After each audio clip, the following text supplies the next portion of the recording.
Ya reka nongere basuhuze bwoko bw'Imana nanone tugize amahirwe yo kongera kuramuka muri iki gitondo cyo kuwa kane dukomeza amigisho yacu y'iki cyumweru. Tugeze ku ngingo nanone ya kane itubwira ngo kugeza ku bandi ibyo twaciyemo. Kugeza ku bandi ibyo twaciyemo.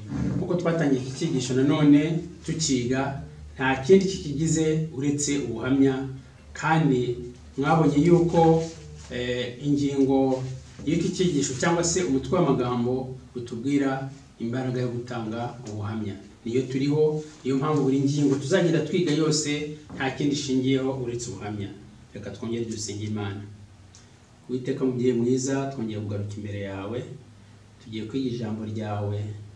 Tukomeje kugusaba tuguhendahenda kugira ngo umwuka wawe wera akomeze kutwigisha no kudusobanurira, kandi mu byo dukora byose data twe tugaragariza abisi ibyo yadukoreye kugira ngo nabo bakumenye, maze tukwamamaze hirya no hino ku isi. Yesu nugaruka uzaduhemba ikamba ry'ubugingo. Umwanya wose rero turumare twigira ijambo, uzubane natwe, kandi ndetse uyu munsi utwirukane muri za gahunda zose zizagukurikiraho mu izina rya Yesu. Amen. Ya reka dukomeze rero icyigisho cyacu. Nkuko nayimaze kubabwira, tugeze ku ngingo yo kuwa kane tubwira ngo kugeza ku bandi ibyo twaciyemo. Mu byakozwe n'intumwa niho turibanda igice cya 26, tuhasanga ubutumwa bukomeye cyane bw'umugabo witwa Paulo. Tubona intumwa Paulo ahagaze nk'imfungwa imbere y'umwami Agripa.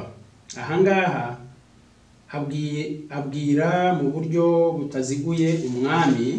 Paulo yatanze ubuhamya bwe ku giti cye, ntiyavuze gusa ku kuba yararenganyaga intore za Yesu, ndetse ahubwo anavuga ko ku mibereho ye ya nyuma yo guhinduka nk'umuhamya wa Yesu Kristo ndetse n'isezerano ryo kuzuka kw'abapfuye.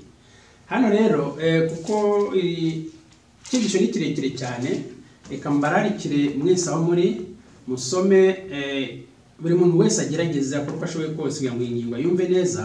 Asome mu byakozwe n'intumwa igice cya 26, noneho uhereye ku murongo wa mbere ukamanuka kugeza ku murongo wa 32.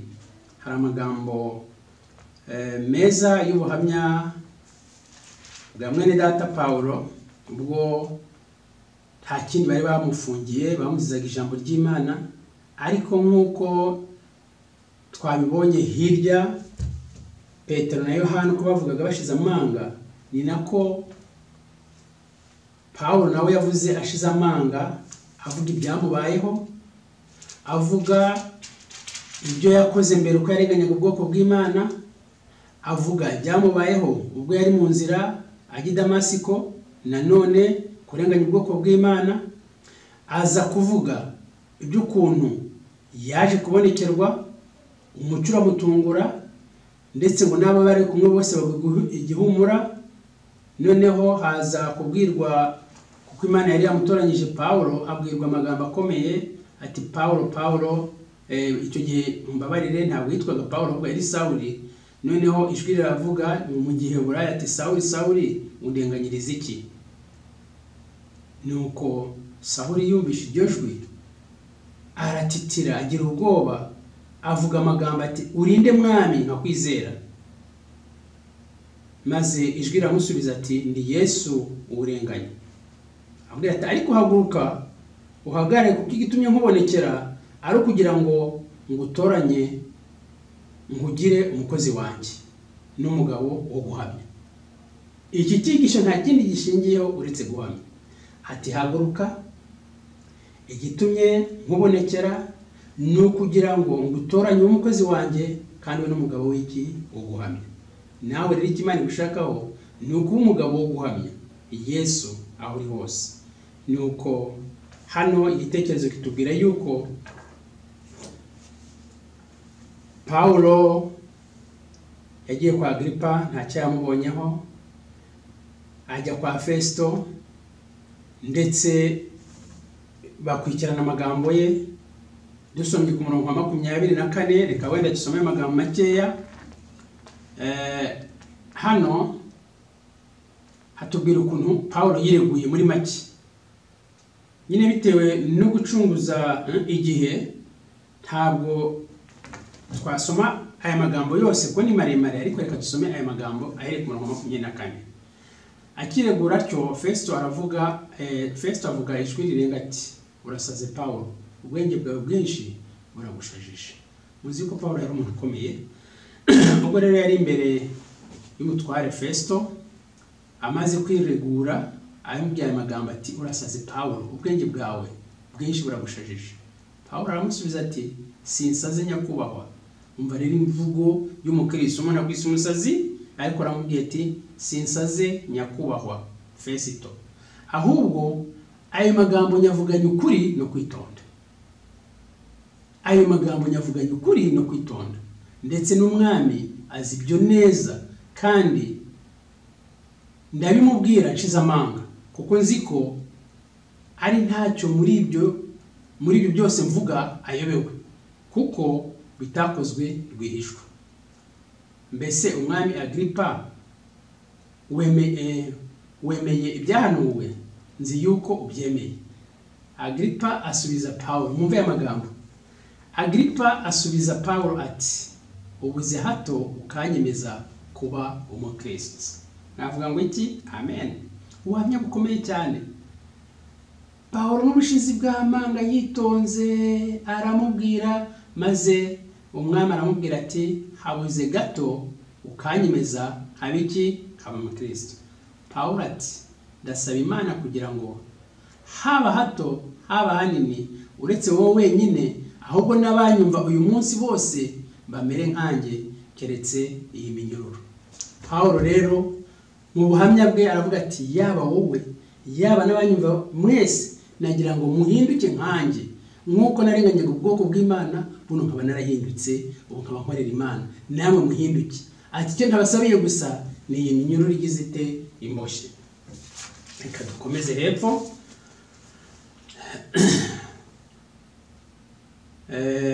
Turamanuka hepfo gatoya kuko ibyo tumaze kubisoma. Guhamya si ku bwacu ahubwo ni kubwe. Ni Imana ibabarira gukiranirwa kwacu, igakiza indwara zacu, ikatwambika kugira neza kwayo, kandi ikaduhaza ibyiza byinshi, kuko tubona muri Zaburi 103 umurongo wa 5 kugeza wa 3 kugeza wa 5. Guhamya no gusangiza abandi inkuru y'ubuntu bwayo butangaje bwakoreye mu mibereho yacu byonyine.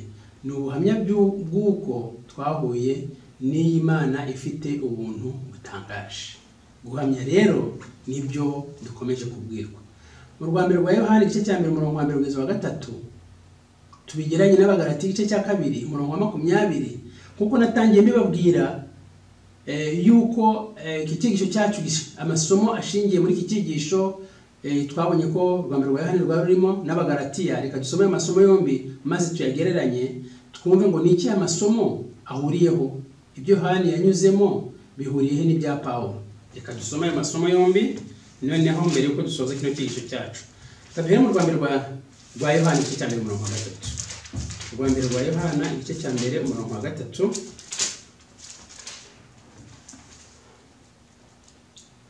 Ya Urwambere rwa Yohana igice cya 1 umurongo wa 3 handitswe ngo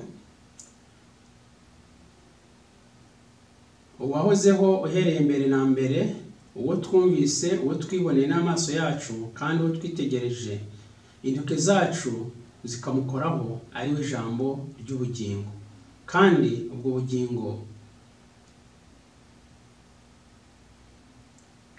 ubwo bugingo bwarerekanywe, turabubona, turabuhamya, kandi none turabubwira ibyo kandi nanone turababwira iby'ubwo bugingo buhoraho bwahoranye na Data wa twese, tukabwerekwa.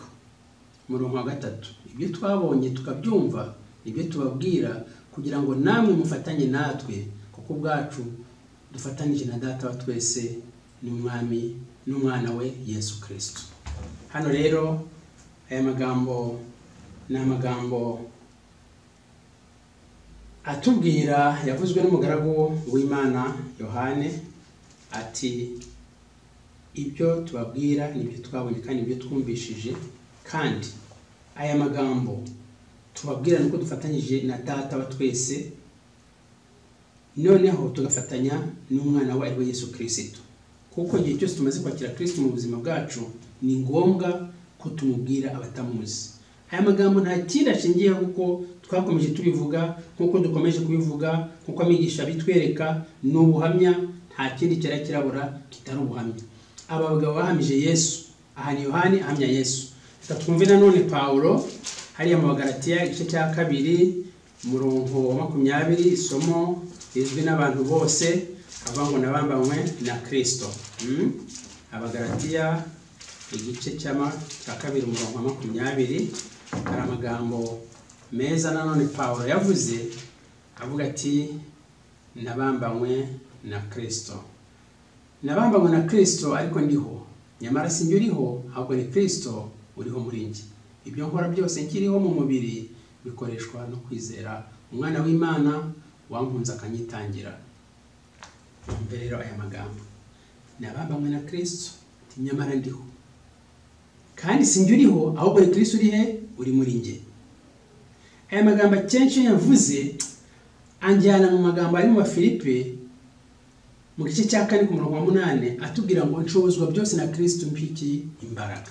Burya rero nk'abakristo ibyo dukora byose Kristo niwe ukorera muri twe. Iyo twamaze kumwakira mu bugingo bwacu aragenda akaduhindura maze byose tukabishobora. Kadusoza ingingo yacu uyu munsi n'aya magambo. Reba icyo Ellen G. White avuga kubibwira ko guhinduka byo mu gihe cyashize byonyine bihagije. Hari ingorane rero abantu tujya tugira, reka turaza gukomeza aya magambo. Hari umuntu uhinduka kumva ko yamaze guhinduka ko byarangiye nta kindi akeneye, ariko reka twumve ko mushiki wacu tugira inama. Bibwira nkaho kumenya idini inshuro imwe gusa bidakwiriye guhinduka buri munsi, ahubwo dukwiriye buri munsi buri wese muri twe guhinduka. Inyandiko zanditswe n'intoki ku muzingo wa 4 ku rupapuro rwa 46. Hatitawe ku byo wanyuzemo byose, byaba binejeje cyangwa biteye imbaraga, ni ukubera iki ari ingenzi kugira umushyikirano n'Imana umunsi ku munsi, ngo turusheho kwisobanukirwa ubugwaneza bwayo n'imbaraga zayo umunsi ku munsi. Uzazana igisubizo cyawe mu ishuri ryo kwisabato. Ubwo rero abanyumva, abo dusangiye kwizera hano, iki tuzakiganiraho cyane ubwo tuzaba turi gusubira mu migisho kwisabato. Ni nanjye uzayigisha abanyumva cyane bene data bitoro rya Ewe, muzirikane iki kibazo kuko tuzakiganiraho.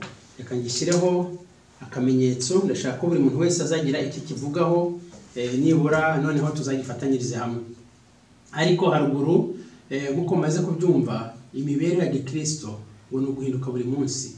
Hari abantu benshi rero bafite ingorane, ugasanga bari mu itorero ariko badahinduka. Akaba ari babandi umuntu avuga ngo maze imyaka 20 mu itorero, imyaka 30 adahinduka. Hako ikimana dushakaho, ikigushaka ikinshakaho ni uguhinduka kwa buri munsi tubiheshejwe n'imbaraga y'Umwuka Wera. Reka dukomeze dusaba imbaraga y'Umwuka Wera kugira ngo ituyobore kandi twigishe, kandi niyo guhinduka buri munsi utanga ubuhamya mu izina rya